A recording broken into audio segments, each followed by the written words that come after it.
پاکستان نے electronic warfare سے بھارتی میزائلز کو کیسے بھٹکایا، برہموس کیسے اندھا ہوا، بڑا انکشاف سامنے آ گیا۔ الیکٹرانک کاؤنٹر میئرز کا جادو سر چڑھ کر بول اٹھا۔ عالمی دفاعی ماہر بھی دنگ رہ گئے۔ کیا بھارتی عوام کو سیز فائر کا مطلب ہی نہیں پتا؟ پاکستانی جنگ کے دوران کیا سرچ کرتے رہے؟ بھارتی فضائیہ کی رسوائی 1965 سے آج تک کچھ نہیں بدلا۔ سابق بھارتی جنرل چینی جنگی ساز و سامان کے استعمال میں پاک افواج کے گرویدہ بن گئے۔ تو ویورز، یہ ایک ایسی جنگ تھی جس میں دشمن کے ہتھیاروں کو تباہ کرنے کے بجائے ان کی عقل اور بصیرت کو چھینا گیا۔ حالیہ پاک بھارت جنگ میں ایک غیر مرئی اور خاموش محاذ پر ایسی جنگ لڑی گئی جسے روایتی گولہ بارود سے نہیں بلکہ الیکٹرانک چالاکی سے جیتا گیا۔ پاکستان ایئر فورس نے دعویٰ کیا کہ اس نے بھارت کے مہلک برہموس میزائلز اور جدید ڈرونز کو اپنے اہداف تک پہنچنے سے پہلے ہی اندھا، بہرا اور بے سمت کر کے مکمل طور پر ناکارہ بنا دیا۔ Air vice marshal Aurangzeb Ahmed نے ایک اہم پریس بریفنگ میں بتایا کہ بھارتی فوج نے ابتدا میں فضائی مہم کے ذریعے برتری حاصل کرنے کی کوشش کی، لیکن جب پاکستانی فضائی دفاع نے ان کے لڑاکا طیارے پیچھے دھکیل دیے تو بھارت نے نئی حکمت عملی اپناتے ہوئے ڈرونز اور پھر بعد ازاں برہموس میزائل داغنے شروع کیے۔ لیکن پاکستانی سائبر اور الیکٹرانک وارفیئر سسٹمز نے ان کے بیشتر ہتھیاروں کو راستے میں ہی مفلوج کر دیا۔ برہموس، جسے دنیا کے تیز ترین کروز میزائل میں شمار کیا جاتا ہے، عام طور پر سپر سونک رفتار سے کم بلندی پر پرواز کرتا ہے تاکہ ریڈار سے بچ سکے اور دشمن کے دفاعی نظام کو چکما دے سکے۔ اور اس بارے میں بھارت میں کہا جاتا ہے کہ فائر اینڈ فارگیٹ، یعنی چلاؤ اور بھول جاؤ۔ لیکن پاکستان نے اسے ایسا یادگار سبق سکھایا جس نے اس اصول کو ہی چیلنج کر دیا۔ پاکستانی ماہرین نے سافٹ کل انڈیوسڈ جی پی ایس ایررز، یعنی جی پی ایس نظام میں خلل ڈال کر ان میزائلز کو ان کے راستے سے ہٹا دیا۔ یعنی میزائل چل گیا مگر اس کا دماغ سلب ہو چکا تھا کہ یہی نہیں جان سکا کہ جانا کہاں ہے۔ ایئر وائس مارشل اورنگزیب نے انکشاف کیا کہ برہموس میزائل جیسے ہی پاکستانی حدود میں داخل ہوا، پاکستانی سسٹم نے اس کے سیٹلائٹ کمیونیکیشن اور جی پی ایس نیویگیشن اور جیمنگ اور سپوفنگ سے الجھا دیا۔ نتیجتاً کچھ میزائل ہدف سے بھٹک کر غیر آباد علاقوں میں جا گرے، جبکہ کچھ دوران پرواز ہی تباہ کر دیے گئے۔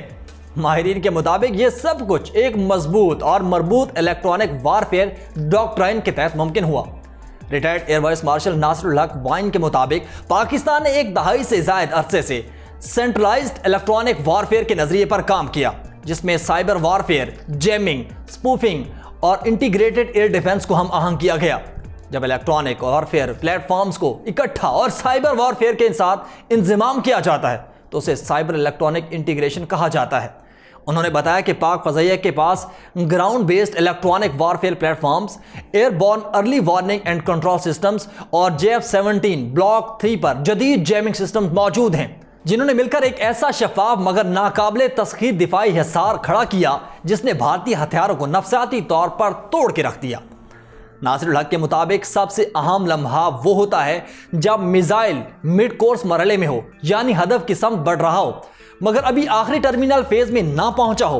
اسی دوران پاکستانی سسٹمز اس کی رہنمائی کرنے والے سگنلز میں خلل ڈال کر اسے کنفیوز یا پھر گمراہ کر دیتے ہیں، جس کے نتیجے میں وہ سیلف ڈسچارج موڈ پر چلا جاتا ہے یا کہیں کھو کر گر جاتا ہے۔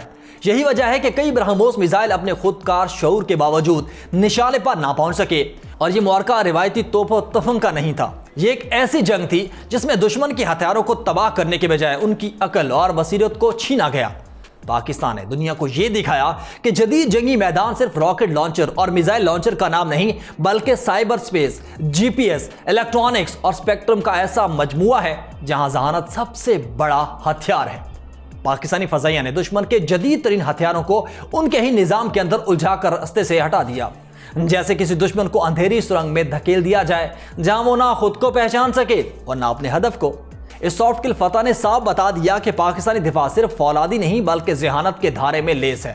ویورز، پاکستان اور بھارت کے درمیان حالیہ تصادم کے دوران بھارت میں گوگل پر لفظ جنگ بندی یعنی سیز فائر کے معنی تلاش کرنے والوں کی تعداد 7 مئی سے 12 مئی 2025 تک 1 کروڑ سے زیادہ پائی گئی۔